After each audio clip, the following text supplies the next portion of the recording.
everybody, welcome back to the channel. This is Lisa, and today I want to talk about raising turkeys. We've been raising turkeys since 2021, and they're really easy to raise. Last year we hatched out our first babies and we had a lot of loss, and so we've realized a few things about it since then. We had a really good hatch this year, and we've learned some tips and tricks along the way to keep your turkeys healthy. So come on along, let's talk about it. Well, look at that. We have 6 baby turkeys so far, and I'm going to move them to the brooder, and we're going to talk turkeys today. So the turkeys have a brooder set up that's exactly like the chickens. The only thing that I notice with turkeys is I'll leave the jar off of this until they all find the food. But they all get their beaks dipped in water. They all have the 95-degree brooder plate right there. That gets lowered by 5 degrees each week. I have hemp bedding in here. And then I have one of these for now, but they don't need it. But we will need it soon because turkeys grow really quick.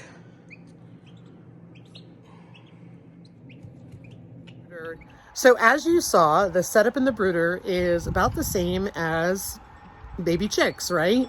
We treat them the same in that respect. There's one different way that we treat turkeys that we don't treat chicks, and that is feed.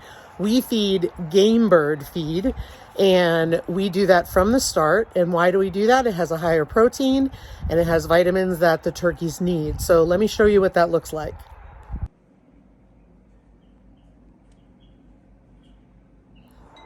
So we feed that game bird crumble to them, and it has to be crumble so that way they can eat it because they're chicks. Obviously, they need the small pieces of food. The other thing that we do is when turkeys go in the brooder, they need to be taught how to eat and drink. We never had that experience before, and we came across it this year, which was so weird because we've raised turkeys since 2021, and they all ate or drank, right? So here's what you're going to do. Imagine this is a dish. For the turkeys, for feed, you're going to go like this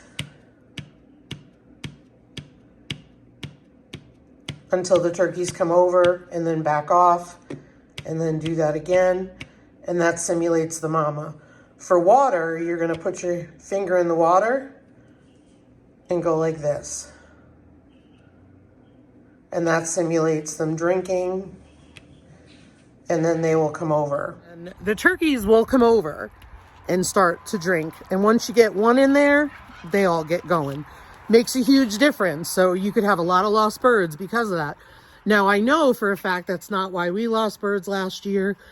We had some really strange, for lack of a better term, some like health issues. They were either fine one minute, gone the next, after we observed them to be eating and drinking, or we had some with some neurological issues. So we're being very careful and making sure they're getting all the vitamins and minerals that they need. So here is our turkey pen. It is a completely enclosed pen. It has a roost in the middle for them. And we also have a spindle that they sit on. This is our male, and we have 2 females in here. And it's very ventilated.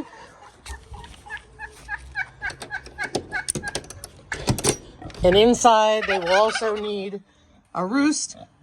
I happen to have this set up this way with food and water inside, and the only reason I do is because otherwise I have limited access to this pen because it is one that I can't stand up in. So we chose this option for them because in the winter, our birds are not even inside. They also need nesting boxes if they are a breeder and you plan to have them and keep them for laying eggs. We have our nesting boxes mounted to the coop, and so I'm able to access for eggs outside. So as you can imagine, nesting boxes for turkeys need to be a lot larger than they do for chickens. Now, these turkeys are our breeding turkeys, so we have 1 male, 2 female, and you have to keep in mind turkeys are social creatures, so they do need a minimum of 2. They need a square foot in the run per bird of 25 square feet per bird. And in the coop, they need 5 to 8 square foot per adult bird.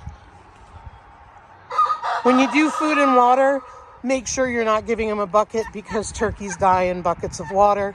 Get them a waterer, like I showed you earlier, not just a bucket of water, or they will drown in it. Some people free range their turkeys. Some people do not. Some people raise them with their chickens. Some people do not. I keep them separate. The reason why I keep them separate is chickens can carry blackhead disease, and that can contribute to a turkey dying on you. So we keep our chickens separate from our turkeys, and the only time that we put them together is when we're raising meat turkeys. And let's talk about that. So if I'm raising meat chickens and meat turkeys, I don't mind putting them together if they're the same size, because the turkeys will take the high road or the high roosts and the chickens will take the lower building. You still have the threat of blackhead disease, but they're together for a very short time. I'm okay taking that risk. I don't want that when it comes to my breeders because I rely on them for eggs. So the only difference between the breeders and meat birds is feed, right? So for feed, we feed game bird or meat bird feed to the meat turkeys. To the breeders, we feed all flock. And the reason why we do that is the meat bird feed helps to plump them up quicker when you're raising them for that purpose. When we raise for meat, we have 2 side-by-side pens down there. And so we will have our meat birds down in that area. If we're raising pheasants, then we will have to have the turkeys and chickens together because the pheasants need to be separate. Otherwise, we can then separate our turkeys and chickens. So it's really what space is available with limited land. You know, raising turkeys, they really are sweet when they're little. They are the sweetest little poults when you've got them, when they're newly hatched.